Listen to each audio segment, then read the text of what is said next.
Hello, ako to ulit, si Kate, at samahan niyo ko sa isang araw ko kung saan ikinukwento ko rin sa inyo kung nasang parte na ba ako ng buhay ko. May nabasa kasi akong kasabihan dati na flowers don't compete with other flowers. They just bloom. At ewan ko, pero nitong mga nakaraang buwan, paulit-ulit ko siyang naiisip. Nung college kasi ako, akala ko simple lang yung magiging flow ng story ko. Gagraduate, maghahanap ng trabaho, magsisimula ng career, tapos unti-unti nang buuin yung buhay na matagal ko nang pinapangarap. Ganun lang kasimple yung nasa isip ko. Pero hindi pala. After ko kasing matapos lahat ng school requirements ko this year, although later this year pa ako gagraduate, sobrang excited kong maghanap ng work. So, ang ginawa ko, araw-araw ako nagsisend ng applications, nag-check ng emails, naghihintay ng updates, at naghahanda para sa mga interviews. Sa bawat notification ng phone ko, umaasa akong baka ito na yun. Pero habang tumatagal, mas dumadami yung paghihintay kesa sa sagot. At dun ko na-realize, hindi pala lahat ng bagay kayang bilisan. May mga araw na tinatanong ko yung sarili ko, am I doing enough? Bakit parang ang bilis umusad ng iba? Nahuhuli na ba ako?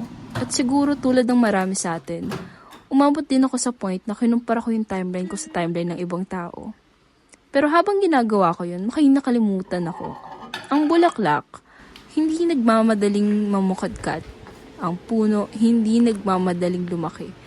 At ang tinapay, hindi mo pwedeng pilitin na umansa ng mas mabilis. Kahit kaano mo kagusto, kailangan mo lang maghintay. At siguro, ganun din palang buhay. Habang pakiramdam natin walang nangyayari, may mga bagay na tahimik na hinuhubog tayo. Kaya nung napagod ako, nagdesisyon na muna akong huminga. Hindi para sumuko, kundi para alalahaning may buhay pa rin pala sa labas ng paghahanap ng trabaho. At doon nag-start yung curiosity ko sa pagluluto or pagbe-bake. Sa una, habi lang talaga siya, pero habang tumatagal, parang ang dami niya rin tinuturo sa akin. Katulad ng mga cookies na sinubukan kong gawin. Nung una, hindi talaga siya nag-spread or nag-flatten out, meaning, nag-fail ako dun sa process.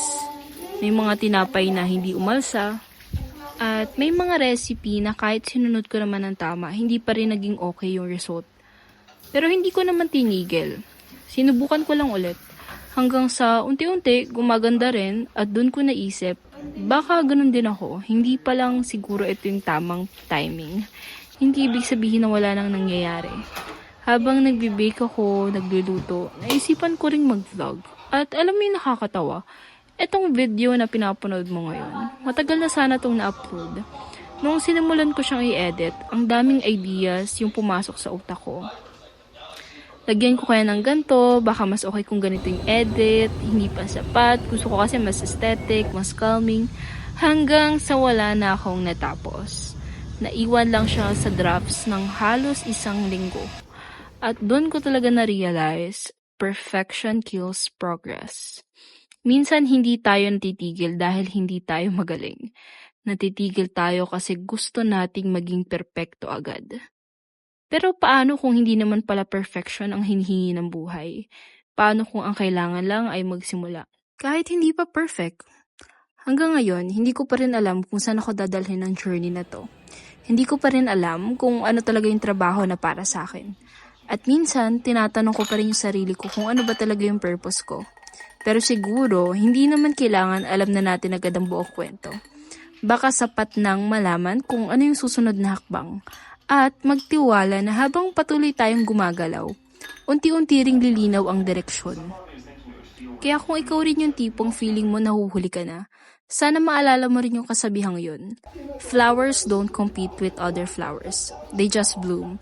At darating din yung panahon natin. Pero sa ngayon, pipiliin ko munang magpatuloy. Ako, hindi ko pa rin alam kung saan ako dadalhin ng journey na to. Pero siguro okay lang. Ikaw ba?